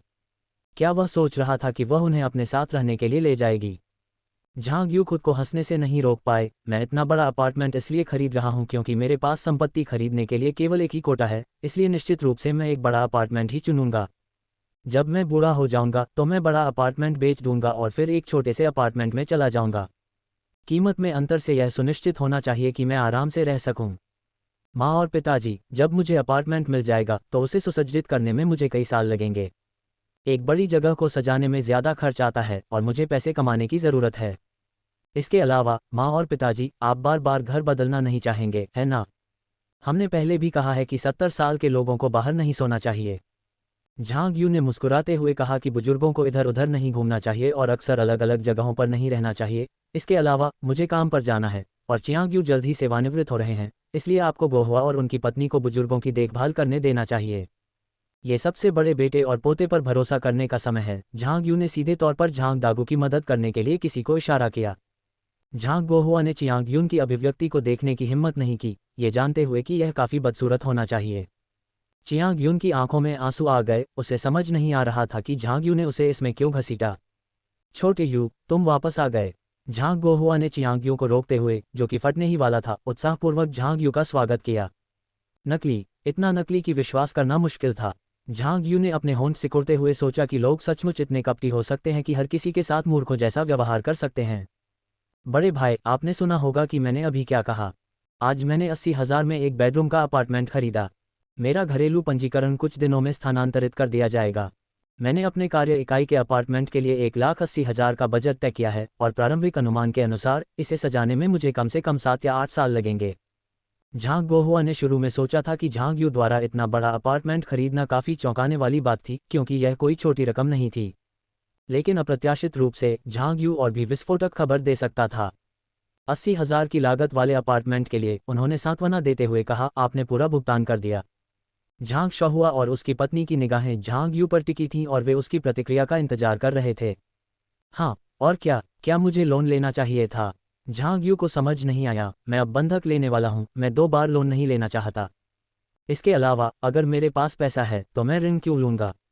झांग यू ने चियांग यू पर एक नज़र डाली, वरना अगर मैं अपना पैसा बचाता हूँ तो मुझे चिंता होती है, कौन जानता है कि कब कोई मुझसे पैसे उधार मांग लेगा।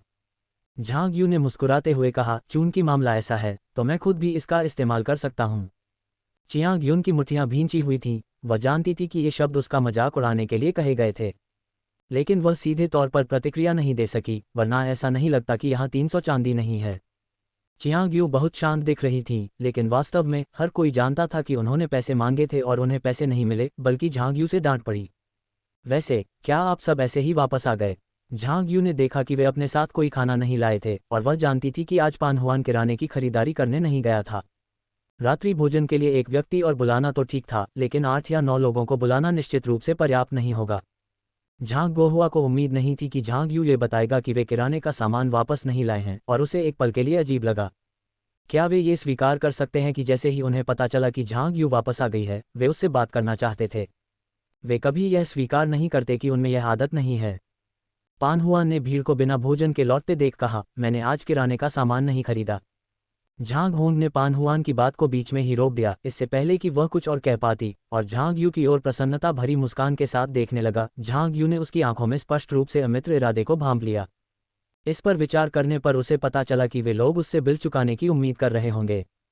इससे पहले कि झांग होंग कुछ बोल पाते, अगर यह मेरे अपार्टमेंट की खरीद का जश्न मनाने की बात है और आप चाहते हैं कि मैं आपको दावत दूं, मैं बस ये जानना चाहता हूं कि आप मुझे बधाई उपहार के रूप में कितना देंगे। आखिरकार यह मेरे नए घर का जश्न मनाने के लिए है। यह एक बड़ा आयोजन है और आपको बधाई स्वरूप उपहार देना चाहिए, जो निश्चित रूप से बहुत छोटा नहीं होना चाहिए। बधाई उपहार। झांग होंग को उम्मीद थी कि झांग यू उन्हें बिना एक पैसा खर्च किए उपहार देगा, लेकिन झांग यू ने अप्रत्याशित रूप से बधाई उपहार की मांग की। मजाक कर रहे हो, है ना? यदि वे उपहार देते तो क्या उसका खर्च उनके अपने भोजन के खर्च से अधिक नहीं होता?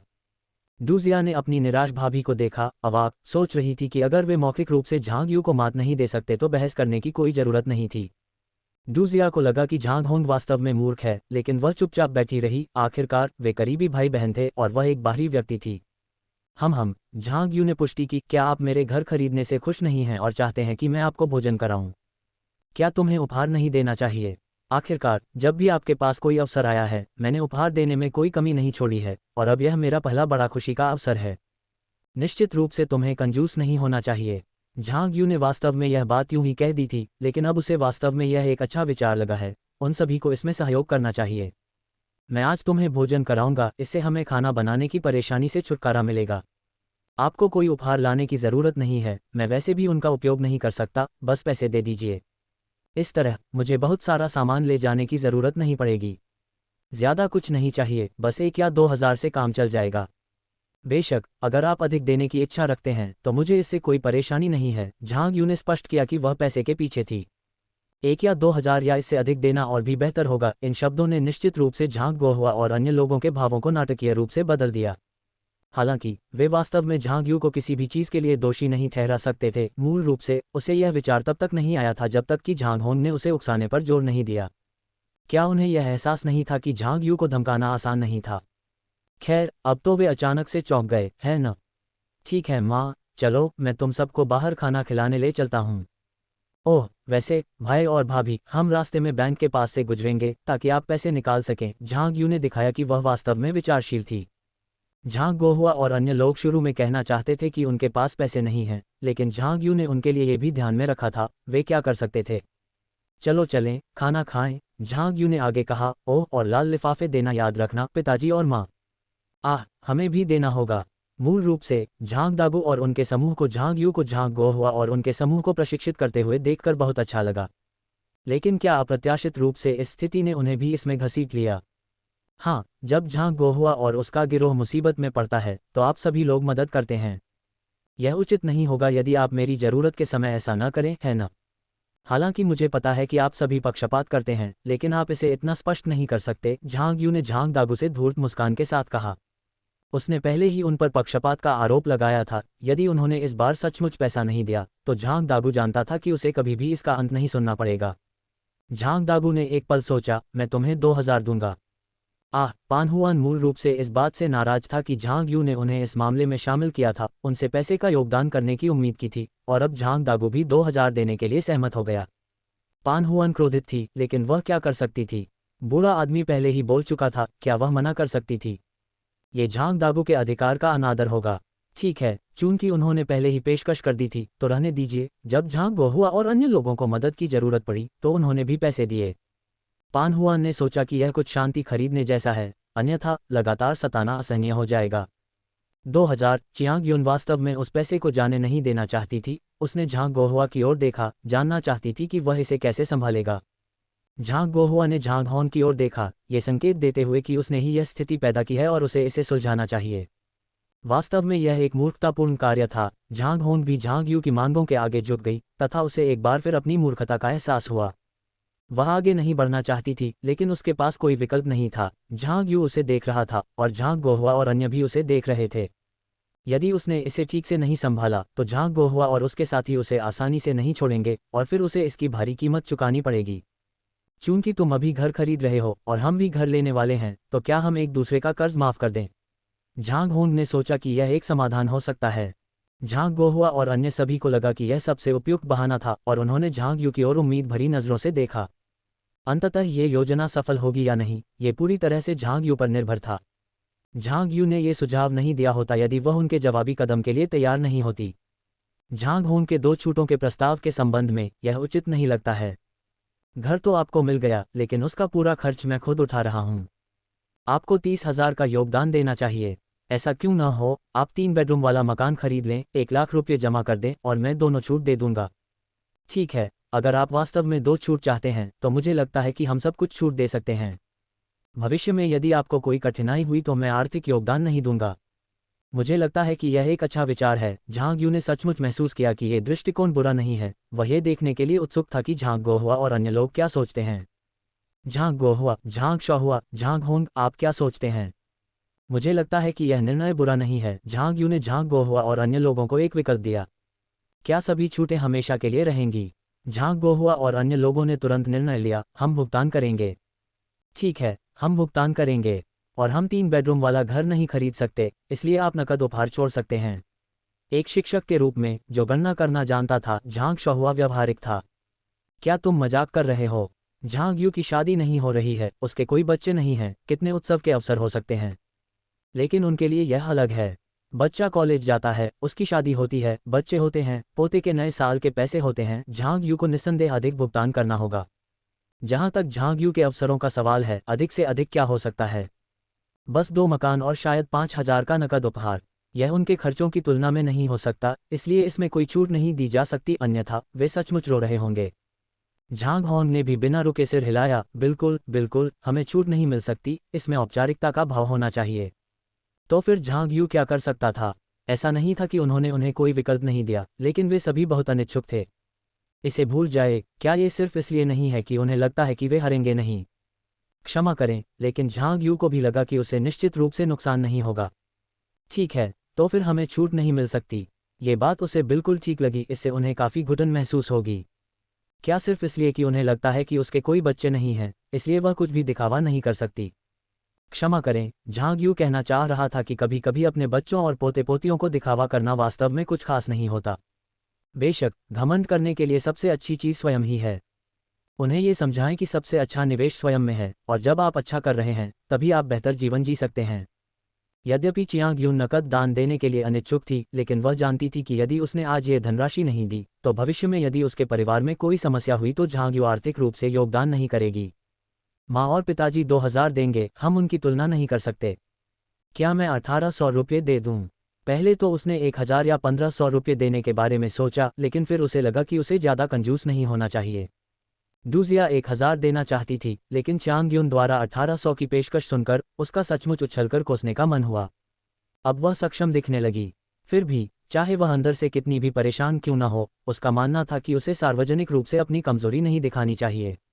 अगर बड़ी भाभी 1800 दे रही हैं तो मैं भी दूंगा। झांग होंग ने सोचा था कि चियांग यून नकद उपहार के लिए बहुत अधिक राशि नहीं देगा, इसलिए वह वास्तव में कोई जल्दी में नहीं थी।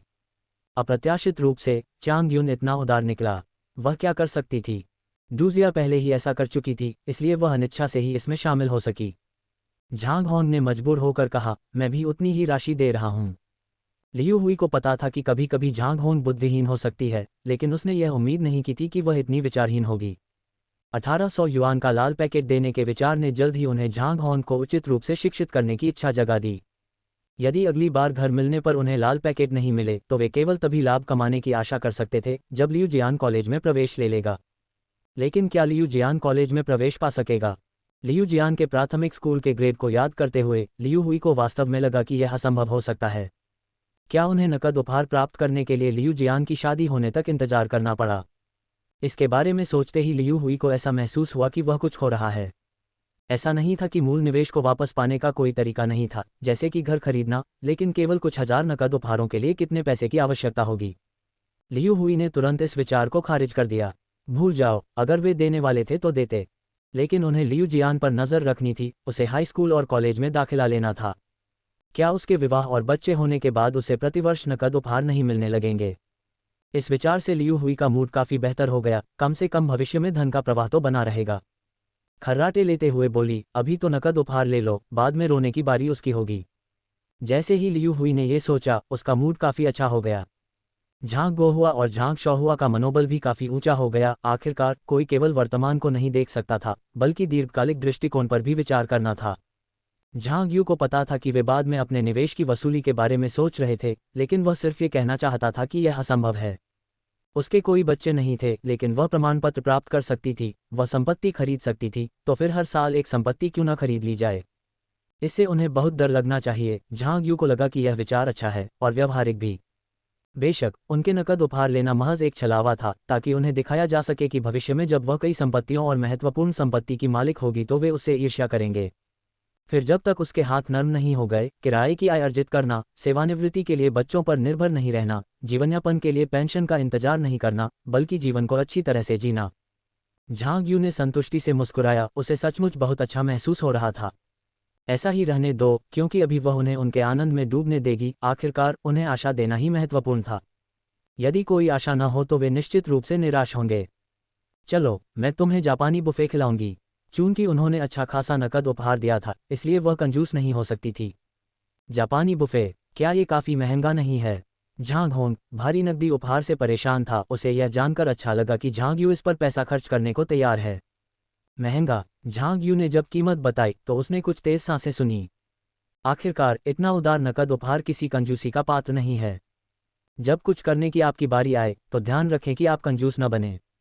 मैंने नकद राशि का एक हिस्सा दिया, एक व्यक्ति ने खाया। आपने वही दिया, फिर भी 3 लोग खाना खाएंगे। झांग यू एक पल के लिए शांत हो गया। कुछ सालों में जब झांग यी की शादी होगी तो उसमें 5 लोग होंगे।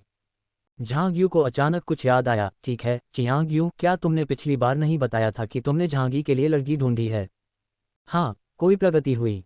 वे कब शादी करेंगे? मैं योजना बनाना शुरू कर सकता हूँ। कोई गर्लफ्रेंड है? डूजिया और झांग होंग दोनों आश्चर्यचकित थे। वे शहर से बाहर नहीं गए थे और इस बात से अनजान थे।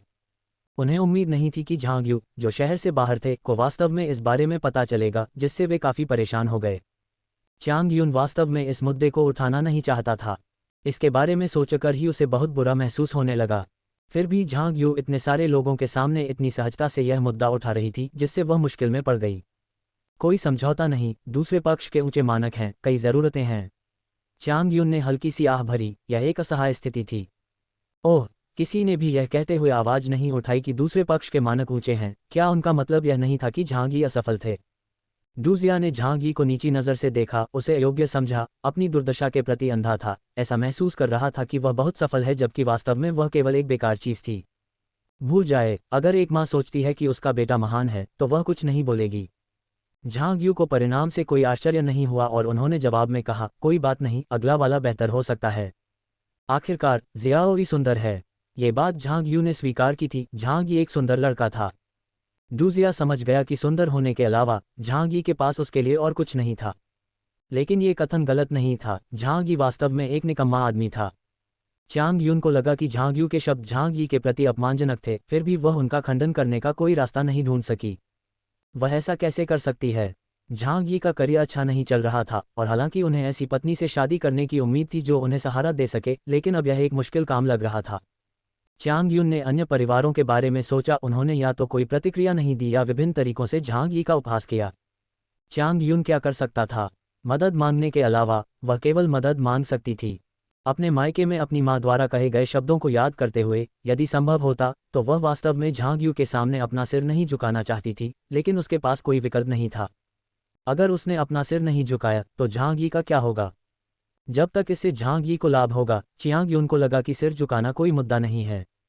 छोटी यू, क्या आपकी यूनिट में जियाओई के लिए कोई उपयुक्त लड़की है?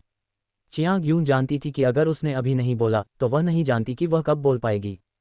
क्या चियांग यून वास्तव में चाहता था कि वह झांग यी के लिए उपयुक्त लड़कियों की सिफारिश करे? लेकिन आगे सोचने पर उसे समझ आ गया। आखिरकार समूह में कई प्रभावशाली लोग थे और उनमें से किसी को झांग यी से मिलवाने से कुछ मदद मिल सकती थी। लेकिन समस्या ये थी, क्या आपको लगता है कि जिस लड़की को जियाओई पसंद करती है, वह भी उसे पसंद करेगी? क्या आप उन लड़कियों से संतुष्ट होंगे जो जियाओई को पसंद करती हैं? ऐसा नहीं कहा जा सकता कि समूह की सभी लड़कियां प्रभावशाली थीं, बल्कि उनमें कई सक्षम लड़कियां भी थीं। हालांकि बात यह है कि कई लड़कियों के मानक ऊंचे होते हैं, और झांग यी जैसा कोई व्यक्ति वास्तव में उनकी नज़र में नहीं आता। जैसे ही चांग यून कुछ आवश्यकताएं व्यक्त करने वाली थी, झांग यू ने ऐसी टिप्पणी की जिसने वास्तव में उसे क्रोधित कर दिया। तो आपकी नज़र में जियाओई काफ़ी अच्छी नहीं है? चांग यून ने गुस्से से झांग यू को घूरा। यदि उसका उत्तर उसे पसंद नहीं आता तो वह उसे नज़रअंदाज नहीं करती। झांग यू ने असहाय महसूस किया। यदि आप एक लड़की की माँ होती तो क्या आप चाहती कि उसे झांग यी जैसा प्रेमी मिले? डूजिया, क्या आप चाहते हैं कि झांग शिन को झांग यी जैसा प्रेमी मिले? झांग यू ने डूजिया की ओर रुख किया। इस प्रश्न ने चियांग यून को असमंजस में डाल दिया तथा वह इसका उत्तर देने में असमर्थ हो गई। लेकिन डूजिया इस सवाल से घबराई नहीं। उसने तुरंत जवाब दिया, बिल्कुल नहीं। मैं कल्पना भी नहीं कर सकती कि मेरी बेटी, जिसे मैंने इतने लाड़ प्यार से पाला है, ऐसे आदमी के साथ रहेगी। यह मुझे मार डालेगा, डूजिया ने अंत में कहा। चांग यून जानती थी कि डूजिया उसे कोई सम्मान नहीं देगी, लेकिन उसने इस तरह के अनादर की उम्मीद नहीं की थी। इससे वह और भी क्रोधित हो गई। लेकिन चियांग यून चाहे कितनी भी क्रोधित क्यों ना हो, वह केवल अपने अभिमान को निगल सकती थी और चुप रह सकती थी, क्योंकि वह जानती थी कि बोलने का मतलब केवल अपना सम्मान खोना होगा। डूजिया को चांग यून की नाराजगी का एहसास था, लेकिन वह क्या कर सकती थी? वास्तव में जियाओई का सुंदर होना एक बड़ी प्रतिभा है। ये युवा लड़कियों को धोखा दे सकता है। कुछ लड़कियों को बस सुंदर लड़के पसंद होते हैं। डूजिया ने झांग शहुआ की नज़र पकड़ ली। हालांकि वह नाराज थी, लेकिन वह कुछ नहीं कर सकती थी। आखिरकार वह परिवार का मुखिया था। सुंदर होना भी एक संपत्ति है। कुछ लोग सुंदरता चाहते हैं, लेकिन उनके पास इतना अच्छा अवसर भी नहीं है। झांग यू वास्तव में झांग यी को नीचा दिखाने की कोशिश नहीं कर रहा था। वास्तव में यदि झांग यी अपने सुंदर चेहरे का सही उपयोग कर सके तो वह निश्चित रूप से बेहतर जीवन जी सकता है। लेकिन झांग यी के स्वभाव को देखते हुए क्या वह दूसरे पक्ष को अपनी मनमानी करने दे सकते थे? यह असंभव था। युवा स्वामी किसी और के आगे कैसे झुक सकता था? चियांग यून उस प्रकार की व्यक्ति थी जो अपने बेटे को नुकसान में नहीं देख सकती थी, और झांग यू केवल इतना ही कह सकी, चियांग यून, आप हमेशा अपने बेटे का पक्ष लेती हैं, और भले ही दूसरे परिवार की पृष्ठभूमि अच्छी हो, आपको पता होना चाहिए कि उनका स्वभाव खराब है। क्या आप जियाओई को कष्ट सहने देंगे? झांग यू ने चियांग यून से एक बहुत ही गंभीर प्रश्न पूछा। झांग यी को कष्ट सहने दिया। बेशक चियांग यून इसे बर्दाश्त नहीं कर सका। हम अच्छे शिष्टाचार वाली समझदार लड़की क्यों नहीं ढूंढ सकते? क्या आपको लगता है कि ऐसी लड़की झांग यी के साथ खत्म हो जाएगी? झांग यू ने असहाय होकर कहा, निगम की इतनी सारी शाखाएं हैं और मैं कह सकता हूं कि वहां बहुत सारे प्रतिभाशाली युवा हैं। जब अच्छी लड़कियों की बात आती है तो कई को आंतरिक रूप से सुलझा लिया जाता है। आपको क्या लगता है झांग यी कैसे प्रतिस्पर्धा कर सकती है? क्या ये शैक्षिकी पृष्ठभूमि, धन या पारिवारिक पृष्ठभूमि का मामला है? ईमानदारी से कहूं तो उसके पास घमंड करने के लिए कुछ भी नहीं है, सिवाय शायद एक औरत पर निर्भर रहने की प्रतिभा के, लेकिन उसका गुस्सा भी बहुत भयानक है। आप मुझसे परिचय कराने की उम्मीद कैसे कर सकते हैं? इसके अलावा मैं अब शहर से बाहर काम कर रहा हूं। मुझे ये भी नहीं पता कि कंपनी में झांग यी के लिए कौन उपयुक्त होगा, क्योंकि मैं उनसे परिचित नहीं हूं। झांग यू ने स्वीकार किया कि अगर वह मदद करना भी चाहती तो उसके पास ऐसा करने का कोई साधन नहीं था। आखिरकार यह जियाओ यी की आजीवन खुशी का सवाल है। यह एक मजाक था। अगर वह उसे किसी अनुपयुक्त व्यक्ति से मिलवाती तो उसकी छोटी चाची होने के नाते ये निश्चित रूप से उसकी गलती होती और उसे इसकी जिम्मेदारी उठानी पड़ती, यह न जानते हुए कि इसके परिणाम कितने गंभीर हो सकते हैं। यदि मैच अच्छा रहा तो यह जियाओ यी की नियति होगी। मैचमेकर बनना कभी भी आसान नहीं था, झांग यी के लिए तो और भी अधिक। यह विचार आते ही झांग यू की आंखें चमक उठीं। वास्तव में चियांग यू, तुम्हें मुझसे उसके लिए जीवनसाथी ढूंढने में मदद नहीं मांगनी चाहिए। क्या तुम्हें अपने पति से बात नहीं करनी चाहिए? आखिरकार वह एक सिविल सेवक है। एक ऐसी बहू ढूंढना आदर्श होगा जो एक सिविल सेवक भी हो। झांग यू को लगा कि चियांग यून को उसके प्यारे बड़े बेटे को सही मायने में समझाने का यही एकमात्र तरीका था। एक सिविल सेवक बहू। चियांग यून को रोने का मन हुआ। क्या वह उसे ढूंढना नहीं चाहती थी? लेकिन समस्या ये थी कि ये लोग झांग यी के बारे में ज़्यादा नहीं सोचते थे। ऐसा नहीं है कि झांग यी को कोई पसंद नहीं करता था, लेकिन जो लोग शियाओ यी को पसंद करते थे वे सभी गैर कर्मचारी थे। दूसरे शब्दों में वे केवल अस्थायी कर्मचारी थे। चियांग यून इसे कैसे स्वीकार कर सकता था? उसके लिए ये झांग यी की मदद नहीं बल्कि एक बोझ था। चियांग यून को चुप देखकर झांग यू ने आगे दबाव नहीं डाला। आखिरकार झांग यी चियांग यून की कमजोरी थी। यदि वह बहुत कठोर बात करती तो वह कोई शिष्टाचार नहीं छोड़ती थी। डूजिया ने इस दृश्य को देखा और मन ही मन नोट्स बनाए। उसने निर्णय लिया कि यदि चांग यून ने कभी सुझाव दिया कि वह स्कूल की एकल महिला शिक्षकों को झांग यी से मिलवाए तो वह उसी तर्क का उपयोग करते हुए विनम्रतापूर्वक मना कर देगी। किसी को झांग यी से मिलवाने के बारे में सोचना हास्यास्पद था, क्योंकि इससे उसके अपने विरोधी ही बढ़ेंगे। अपने बगल में चल रहे झांग शौहुआ की ओर देखते हुए उसने बाद में उसके साथ इस पर चर्चा करने का फैसला किया। संक्षेप में, वे निश्चित रूप से इस एहसान से मदद नहीं करेंगे। झांग शौहुआ ने डूजिया को अपनी ओर देखते हुए देखा, उस पर मुस्कुराया और फिर उसके कान में फुसफुसाया, उसे अमीर बनने के सपने देखने दो। भले ही वह भतीजा ही क्यों न हो, आजकल कौन सेवानिवृत्ति के लिए तथाकथित भतीजे पर निर्भर रहता है? वह बिना बेटी के नहीं है। फिर झांग यू को देखते हुए, जो एक संतानहीन व्यक्ति था, उसे झांग यी से कोई उम्मीद नहीं थी कि वह उसके बुढ़ापे में उसकी देखभाल करेगा। इस प्रकार उनके पास कुछ भी उम्मीद करने का और भी कम कारण था। झांग शौहुआ का रवैया देखकर डूजिया प्रसन्न हुआ। इससे कोई फर्क नहीं पड़ता था कि उसके ससुराल वाले उसकी मदद नहीं करते थे, जब तक कि उसका पति कुशल था और वे एकजुट थे। बहुत से लोग सोचते थे कि कमाई के कारण शिक्षक बनने में कोई आकर्षण नहीं है, लेकिन अब स्थिति बदल गई है और शिक्षकों का वेतन बढ़ रहा है।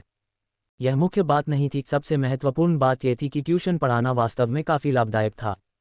ये दुख की बात है कि वे किसी प्रतिष्ठित माध्यमिक विद्यालय में शिक्षक नहीं थे, अन्यथा उनकी आय और भी बेहतर होती। पिछली कक्षा के पुनर्मिलन में डूजिया ने उस बातचीत को याद किया जिसमें कुछ सहपाठियों ने ट्यूशन की वर्तमान दरों का उल्लेख किया था, जिससे उसे सचमुच ईर्ष्या हुई थी। कक्षा की समान अवधि के लिए उन्होंने उसके कई साथियों के संयुक्त रूप से बराबर की कमाई की, लेकिन फिर भी ये बहुत बुरा नहीं था। आखिरकार यह एक आय थी। यद्यपि वह अपनी आय की तुलना अपने सहपाठियों से नहीं कर सकती थी, फिर भी यह कमाई थी, और जब झांग शिन पढ़ाई के लिए विदेश जाएगा तो उसे घबराने की जरूरत नहीं होगी। पान हुआन जानता था कि चियांग यू दुखी थी और झांग यू के पास गया, उसे एक तरफ खींच लिया। आप अभी ऐसा कैसे कह सकते हैं? बूढ़ी औरत फुसफुसाई। वाह, मुख्य पात्र ने तो अभी उत्तेजित होना भी शुरू नहीं किया था, बस अपनी आंखें घुमा रही थी, और यहाँ पैन हुआन, अच्छी सास और दादी आ गईं, और जैसी कि उम्मीद थी तुरंत हरकत में आ गईं। क्या अब तुम जल्दी में हो? झांग यू ने कुछ बार व्यंग्य किया। ठीक है, पान हुआन जानता था कि झांग यू बहुत ज्यादा सोच रहा होगा। मैं तुम्हारे बारे में सोच रहा हूँ। क्या आपने कभी सोचा है कि जब आप बूढ़े हो जाएंगे तो क्या होगा? चलो हम फिर से चलते हैं। मूल मालिक की तो बात ही छोड़िए, यहाँ तक कि झांग यू भी खुश नहीं था। मैं झांग यी पर भरोसा नहीं कर सकता और वह मुझे गंभीरता से भी नहीं लेता।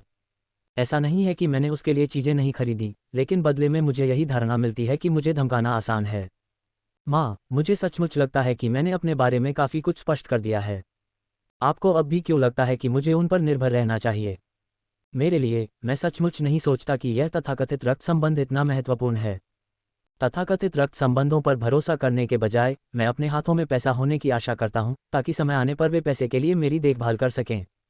और झांग यी जैसे व्यक्ति के साथ चियांग यून भी झूठ नहीं बोल सकता था और यह नहीं कह सकता था कि वह अच्छा है। क्या आपको लगता है कि मेरे कार्यस्थल पर मौजूद घमंडी लोग झांग यी के बारे में अच्छा सोचेंगे? उस समय मेरे पास कोई संभावना नहीं थी और आपने बस इसके लिए मुझसे नाराजगी जताई। क्या यह आपके कठोर शब्द नहीं थे जिन्होंने मुझे प्रयास शुरू करने के लिए प्रेरित किया? झांग यू को लगा कि वे सचमुच बहुत आलसी हैं, बेहतर होगा कि उनके लिए कुछ काम ढूंढा जाए। झांग यी में भी संभावनाएं कम हैं, फिर भी आप ये क्यों नहीं कहते? मुझे यह मत बताइए कि वह युवा है, वह एक पुरुष है और उसे अंततः परिवार का भरण पोषण करने की जिम्मेदारी लेनी चाहिए। उसे हमेशा इस तरह लाड़ प्यार करने का क्या मतलब है? हमेशा संभावनाओं की कमी रहती है ना? आपकी नज़र में वह सिर्फ एक बच्चा है। इसे भूल जाओ, आखिरकार वह तुम्हारा पोता है। मुझे चिंता क्यों करनी चाहिए? झांग यू ने बेपरवाही से कहा। उसके माता पिता और दादा दादी हैं जो उसकी देखभाल करते हैं। मुझे चिंता करने की क्या बात है? ओह, और माँ, हालांकि हम बाद में बुफे में जा रहे हैं, फिर भी आपको आराम से रहना चाहिए। झांग यू को अब चिंता थी कि पान हुआन अपने पैसे का पूरा मूल्य पाने की चाह में अंधाधुंध तरीके से अधिक खाने लगेगी, जिससे बड़ी मुसीबत खड़ी हो सकती है। आराम से लो, चिंता मत करो, मैं पहले भी बुफे में जा चुकी हूँ। वह भले ही बूढ़ी महिला थी, लेकिन वह बहुत फैशनेबल थी।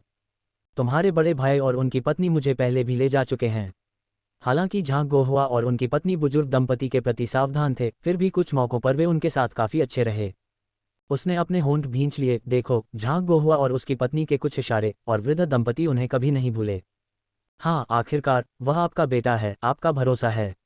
लेकिन इस बार मैं जिस जगह जा रहा हूँ वह उस जगह से अलग है जहाँ आप पहले गए हैं।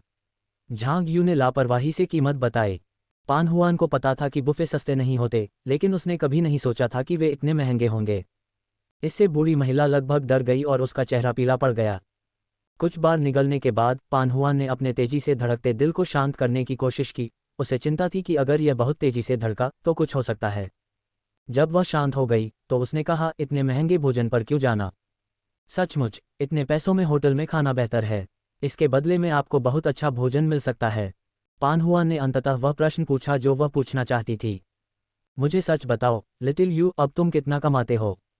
लगातार घर खरीदने और उसके उदार खर्च को ध्यान में रखते हुए वेतन कम नहीं हो सकता था, अन्यथा यह उसके लिए शानदार जीवन जीने के लिए पर्याप्त नहीं होगा।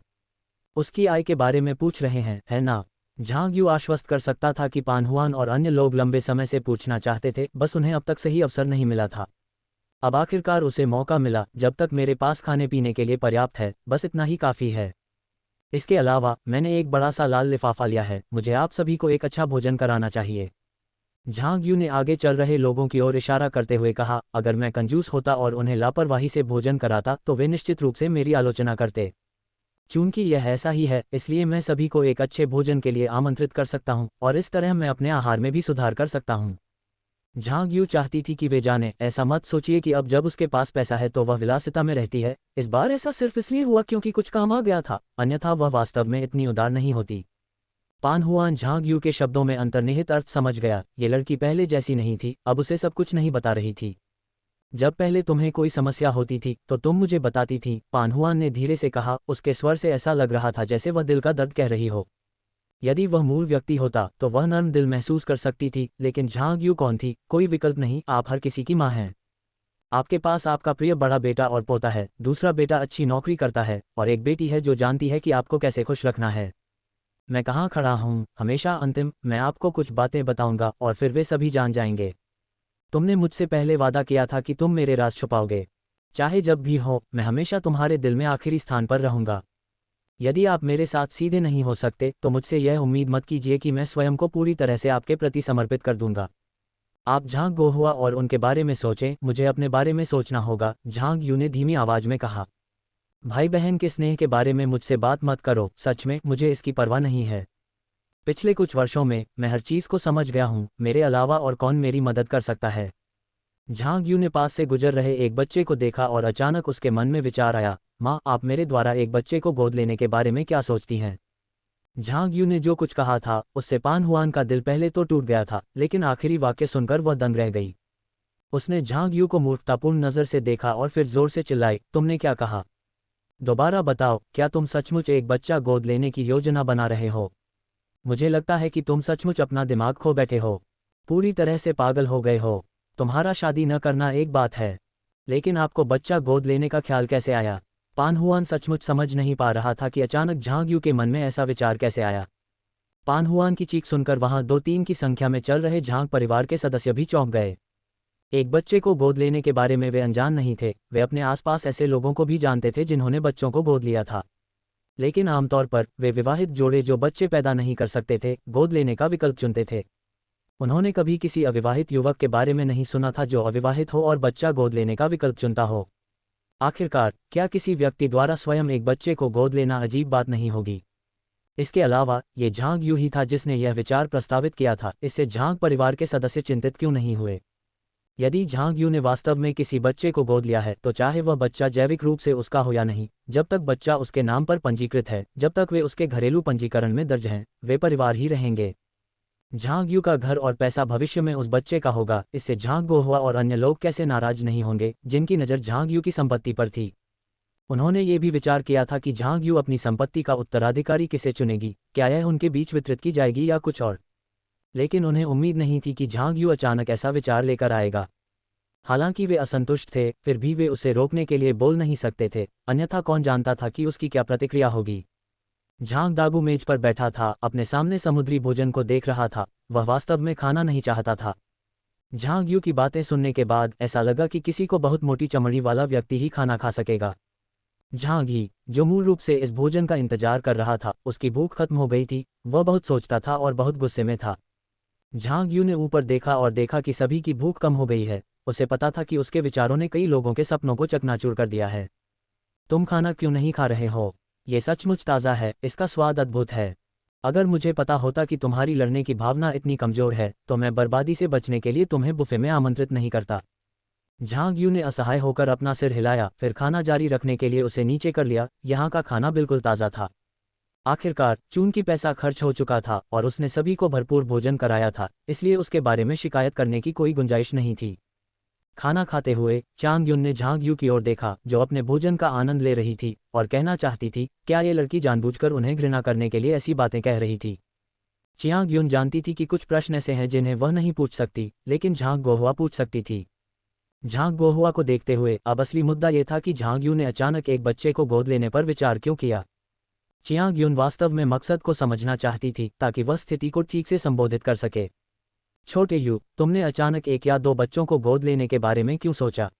झांग गोहुआ पूछना नहीं चाहता था, लेकिन उसके पास कोई विकल्प नहीं था, क्योंकि झांग शहुआ और नीचे मौजूद अन्य लोग पूछने को तैयार नहीं थे और वे झांग दागू और अन्य लोगों को भी पूछने नहीं दे सकते थे। झांग गोहुआ को सचमुच उम्मीद थी कि झांग यू का विचार महज एक सनक थी और ऐसा कुछ नहीं था जिस पर वह कुछ समय से विचार कर रही थी। मैंने सोचा, चून की माँ पहले ही कह चुकी थी कि मेरे कोई बच्चे नहीं हैं और मुझे झांग ही और दूसरों पर निर्भर रहना चाहिए। मुझे लगा कि अगर मुझे सचमुच अपनी देखभाल के लिए युवा पीढ़ी की ज़रूरत है तो मैं सीधे तौर पर एक बच्चा गोद ले सकती हूँ। कोई ऐसा व्यक्ति जो छोटी उम्र से ही मेरे साथ बड़ा हुआ है और जिसका मेरे साथ बहुत करीबी रिश्ता है। दरअसल झांग यू ने यूं ही कह दिया था। ये शब्द कहने के बाद उसे पहले से ही पछतावा था। एक बच्चे की देखभाल करना आसान था, लेकिन एक बच्चे के भविष्य और पूरे जीवन के लिए जिम्मेदार होना एक अलग कहानी थी। झांग यू को लगा कि यह कार्य वास्तव में उसके लिए बहुत बड़ा दबाव था।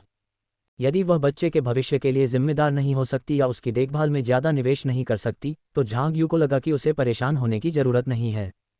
लेकिन उनके तनावपूर्ण भावों को देखकर झांग यू ने स्वीकार किया कि उसकी शरारती प्रवृत्ति फिर से सामने आ रही थी। क्या वे उसके पैसे नहीं गिन रहे थे? फिर उन्हें बताएं कि उन्हें वास्तव में इस बात की चिंता करनी चाहिए कि क्या होगा यदि एक दिन वह वास्तव में किसी बच्चे को गोद ले लें। उसके बारे में कैसा है? ये सही नहीं है, झांग गोहुआ ने कहा, ये जानते हुए कि झांग यू को यह विचार छोड़ने के लिए राजी करना आसान नहीं होगा, लेकिन फिर भी उसने कोशिश की। आप विवाहित नहीं हैं, क्या आप एक बच्चा गोद ले सकते हैं? हालांकि वे सभी अनाथ हैं, लेकिन बच्चा ऐसी चीज़ नहीं है जिसे आप जब चाहें गोद ले सकते हैं।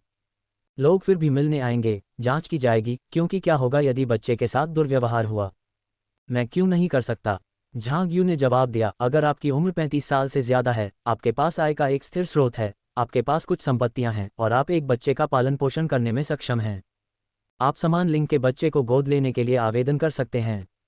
मैं पहले आवश्यकताओं को पूरा नहीं कर पाया था, लेकिन जल्द ही मैं कर लूँगा। मेरी आय स्थिर है, मेरे पास घर है और मेरी नौकरी भी ठीक है। मुझे लगता है कि अगर मैं एक बच्चा गोद लेना चाहता हूँ तो मुझे ऐसा करने में सक्षम होना चाहिए, झांग यू ने आत्मविश्वास से कहा। और माँ, क्या आपको नहीं लगता कि इस तरह आपको इस बात की चिंता नहीं करनी पड़ेगी कि जब मैं बूढ़ा हो जाऊंगा तो मेरी देखभाल कौन करेगा?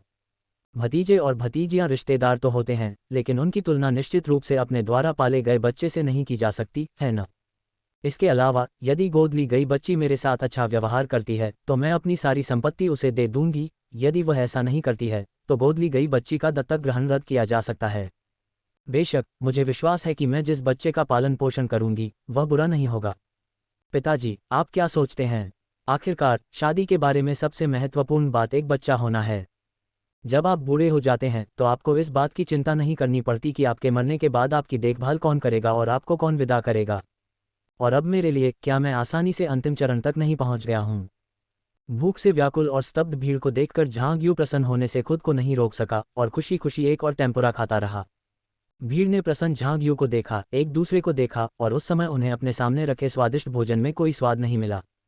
पेन हुआन, उन्होंने पहले ही उससे उम्मीद छोड़ दी थी।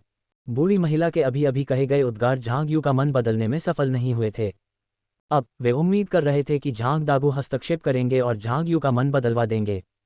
झांग दागू को पता था कि यदि झांग यू ने सचमुच कोई बच्चा गोद ले लिया तो झांग यी और बाकी लोगों की उम्मीद और भी कम हो जाएगी।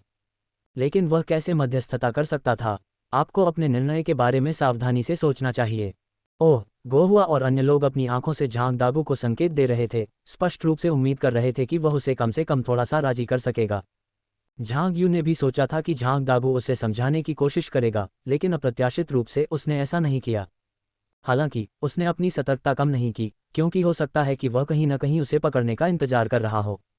बच्चे का पालन पोषण करना केवल उसे खाना खिलाने जितना आसान नहीं है। ऐसा नहीं है कि जब आप छोटे थे तो अच्छा खाना ही काफ़ी था, उस समय आप सभी अपनी पढ़ाई में पूरी लगन से लगे रहते थे। आजकल बहुत से माता पिता अपने बच्चों की शिक्षा पर बहुत ध्यान देते हैं। अपने दूसरे भाई को देखो, झांग दागू ने बच्चों के पालन पोषण की चुनौतियों के बारे में बात करना शुरू किया।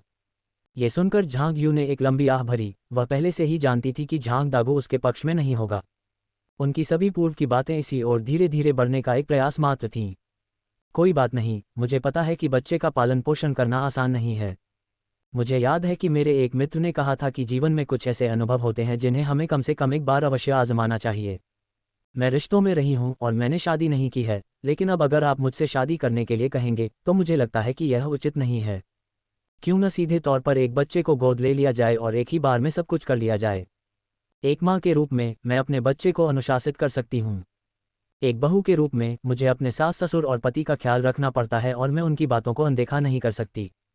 वैसे भी मुझे वास्तव में नहीं लगता कि यह आरामदायक है। झांग यू ने बच्चे को शिक्षित करने के बारे में अपने विचार व्यक्त किए। जैसे बच्चा सीखता है, मैं भी सीख सकती हूँ। ठीक है, वह झांग दागू के शब्दों से लगभग प्रभावित हो गई। अगर मैं एक अच्छा उदाहरण पेश करूं, बच्चे को दिखाऊं कि 40 साल की उम्र में भी उसे पढ़ाई करनी है, तो क्या बच्चा भी अपनी पढ़ाई में कड़ी मेहनत नहीं करेगा? यदि माता पिता स्वयं अच्छा प्रदर्शन नहीं करते तो वे अपने बच्चे से बेहतर प्रदर्शन की उम्मीद कैसे कर सकते हैं?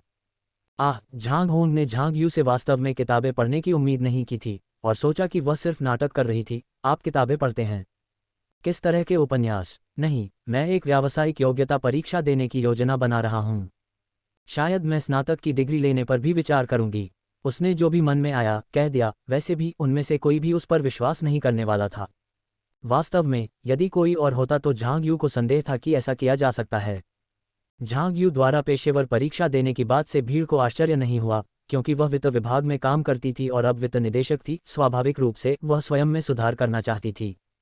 ये वास्तव में आश्चर्य की बात नहीं थी, लेकिन उसके स्नातक की डिग्री लेने की इच्छा ने सभी को अविश्वास में डाल दिया। तुम स्नातकोत्तर स्कूल जाना चाहती हो? झांग होंग ने हंसते हुए कहा। तुम इस बारे में क्यों नहीं सोचती? अगर तुम ग्रेजुएट स्कूल चली गईं तो बाद में बच्चे की देखभाल कैसे करोगी? झांग होंग को लगा कि उसने गलती पकड़ ली है।